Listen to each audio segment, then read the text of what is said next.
ছোটবেলায় কে কে এরকম আম চুরি করে স্কুলে যাওয়ার সময় আম চুরি করে হলো এভাবে মরিচের গুঁড়া দিয়ে খেয়েছেন? প্লিজ বলবেন। Please like and follow. Hello everyone, this is Fatema, welcome Fatema blog. সকালবেলা ঘুম থেকে উঠে দেখি যারা একটু ঠান্ডা লেগেছে সে নিজে নিজে টিস্যু নিয়ে নাক ক্লিন করতেছে। আমি দেখেই না এত কিউট লাগতেছিল, মাশাআল্লাহ। আমার মেয়েটা যত দিন দিন বড় হচ্ছে না তত তার কিউটনেস বাড়তেছে। আমার এত এত সুইট লাগে। আমার মনে হয় প্রত্যেক ঘরে মেয়ে থাকলে এরকমই কিউটনেস হয়, তাই না? আমার তো এই কিউটনেস এত এত লাভ করি আমি। সকালবেলা উঠেই তার এই কিউটনেস দেখতে আমার অনেক ভালো লাগতেছিল। এর মাঝখানে সায়ান অনেক জোরে চিৎকার করতেছিল, পরে যায় দেখি সে কান্না করতেছে, যেহেতু তার শরীরটা খারাপ। আই থিঙ্ক তার মুড সুইং হচ্ছে, তো সেই জন্য সে অনেক বেশি রুডনেস, কোনো সময় হ্যাপিনেস এরকম থাকতেছে। তো তাকে আইনা বসাইলাম, বসেয়া তার সাথে আমি অনেক কথা বলতেছি, তার যেন মনটা ভালো হয়ে যায়। তো যারাকে বললাম যে যারা তোমার ভাইয়া কান্না করতেছে একটু আদর দাও। যারাকে সে কাছেই আসতে দিল না, সে যারার সাথে আরো বেশি রাগ করতেছিল। আমি যারাকে কাছে ডাকলাম সে আরো বেশি রাগ করতেছিল, কারণ তার মন খারাপ সেই জন্য। তারপর হলো যারাকে আমি আদর দিয়ে যারাকে বললাম যে যারা যাও ভাইয়ের সাথে যে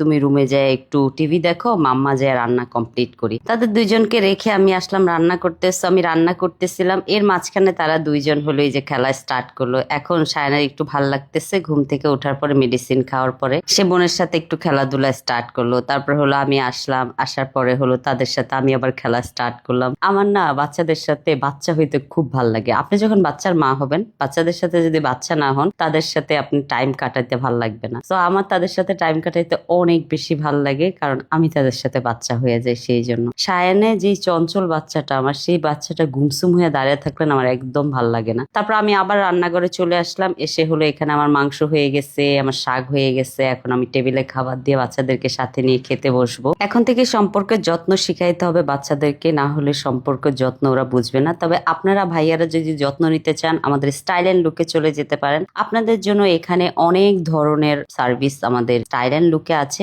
ভাইয়ারা দেখা যায় অনেক বেশি বাহিরে থাকা হয়, অনেক বেশি সানবার্ন হয়, স্কিন অনেক বেশি প্রবলেম ফেস করতে হয়। সেই জন্য আমাদের স্টাইল এন্ড লুক আপনাদের কথা চিন্তা করে অনেক ধরনের হলো আপনার অনেক ধরনের ফেসিয়ালের অফার নিয়ে এসেছে, যেগুলো হলো আপনাদের ট্যান চলে যাবে, স্কিন হলো স্মুথ হবে, প্লাস হলো শাইনিং হবে। যেই আপনার হলো রোদ্রে যায় যে স্কিনটা পুড়ে গিয়েছে ওটা হলো আবার সুন্দর গ্লো করবে। সো আপনারা চাইলে আমাদের স্টাইল এন্ড লুকের 4টা ব্রাঞ্চেই নিতে পারবেন এই অফার গুলো। আর আমি ডেসক্রিপশনে আমাদের স্টাইল এন্ড লুকের অ্যাড্রেস গুলো দিয়ে দিব। সো আমি আর যারা হলো এখন বের হয়ে যাচ্ছি, কারণ হলো আমাদের বাসার টুকিটাকি কিছু বাজার আছে। সো আমি বাজার করলে একদম গ্রাম অঞ্চলে চলে যাই, যেখানে যাই চাচিদের বাসায়, 2-3টা চাচির বাসায় যাই। সো আজকে একটা চাচির বাসায় এসে দেখি এত সুন্দর আম। এই আম দেখে তো আমার ছোটবেলার কথা মনে পড়ে গেছে। স্কুলে যাওয়ার সময় ছোটবেলায় ব্যাগের মধ্যে লবণ আর মরিচের গুঁড়া নিয়ে নিত, কারণ স্কুলে যাওয়ার পথের রাস্তাটাতে এরকম আম গাছ ছিল। আমরা হলো এইভাবে আম পেরে পেরে মরিচের গুঁড়া দিয়ে খেতে খেতে যেতাম। সো এই ছোটবেলায় স্কুলের কথা আমার খুব মনে পড়ে গেছে চাচির বাসায় এসে। এখানেও এভাবে দাঁত